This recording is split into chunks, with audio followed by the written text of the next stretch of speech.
Narito na ang mga unang balita na walang kinikilingan, walang pinoprotektahan noon at ngayon. Serbisyong totoo na hatid ng GMA News.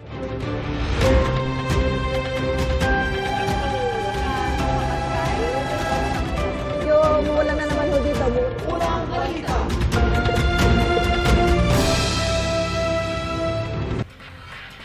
Susan, mahigit 24 oras nang nakalipas mula nang gumuho ang isang ginagawang hotel dito sa Angeles, Pampanga. Tama ka, 2 na ang kumpirmadong nasawi habang 18 pa ang hinahanap. Pasado alas 12 ng hating gabi, isa pang lalaking walang malay ang nailabas sa gumuhong gusali rito sa Angeles, Pampanga.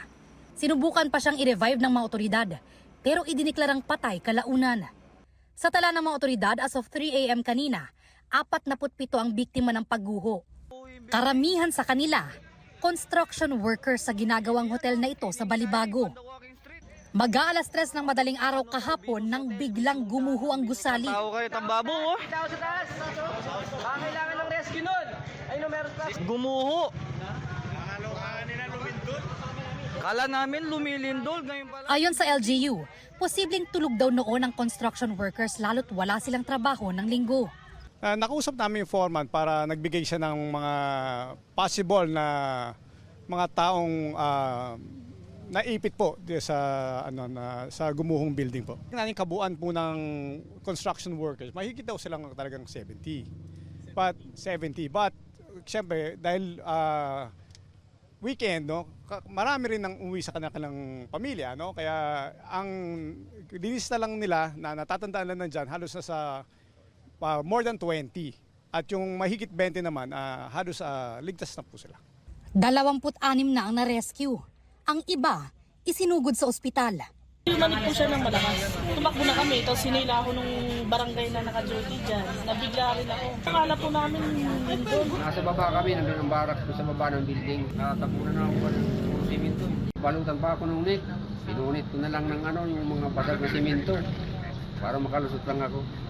Kasi nahirapan ako umiyak. Makalabas to, na yung building. Buo na. 18 ang hindi pa nahahanap. Sa totoo lang po, hindi na kami umaasang buhay yung kapatid ko tsaka yung hipag ko. Dahil po sa tagal At tsaka yung kapatid ko, sandali na pag hindi siya nakakahinga. Patay din ang 65 anyos na Malaysian matapos maipit sa kwarto sa katabing hotel na nadamay sa pagguho. Sabi ni DPWH Secretary Vince Dizon, nakakausap pa sa cellphone ng lalaki.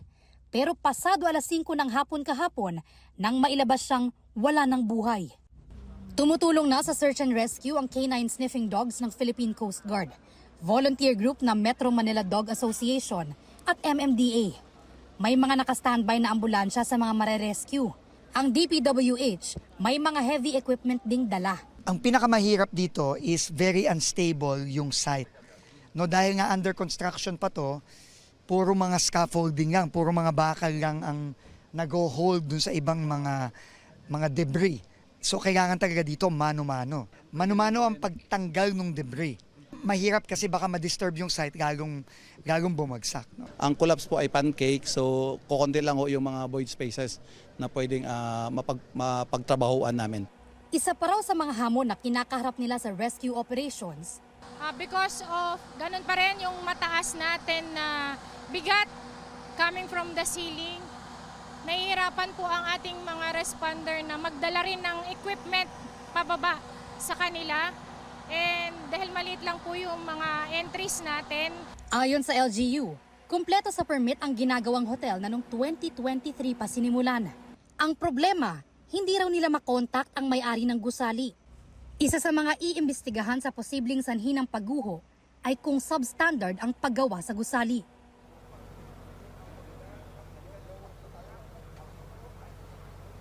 Susan, tuloy-tuloy 24 oras ang search, rescue and retrieval operations ng mga otoridad dito. May isa pang naipit na tiyak na kasulukuyan pong nire-rescue sa mga oras na ito. Samantala, sinusubukan pa natin makuha ang panig ng may-ari ng gumuhong gusali.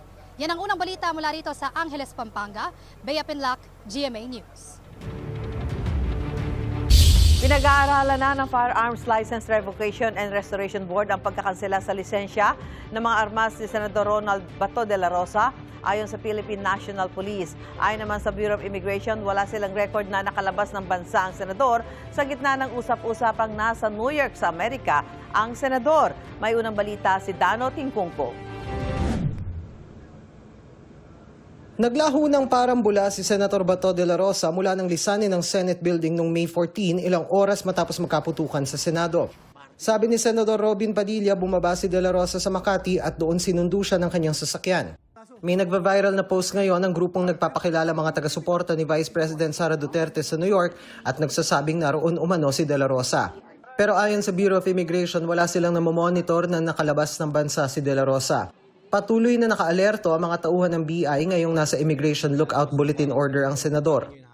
Doon sa ating mga international ports of entry and exit, wala po tayong recently recorded na biyahe po. Yung actual na nakita nyo siya halimbawa sa isang airport, kailangan nyo siyang i-hold doon? We have to seek the confirmation with the relevant government agencies. Sabi ng isa pang abogado ni De La Rosa na si Attorney Israelito Torion, wala na siyang contact kay De La Rosa. After that, no contact anymore. But I am in constant contact with the members of the family. Always. Almost, almost every hour, nagka-communicate kami. Itinuturing ng NBI na armed and dangerous si De La Rosa, bagay na inalmahan ng kanyang abogado. Itinanggihan ng isa pa niyang abogadong si Attorney Jimmy Bondoc. Ang NBI anya ang gumagamit ng armado mga tauhan para ipatupad ang arrest warrant na hindi pa napoproseso ng isang local court. Giit pa ng abogado ni De La Rosa, hindi pa dapat ipatupad ang arrest warrant kahit ibinasura ng Korte Suprema ang hiling nilang temporary restraining order laban dito. Ito ang unang balita, Dano Tingkungko, GMA News.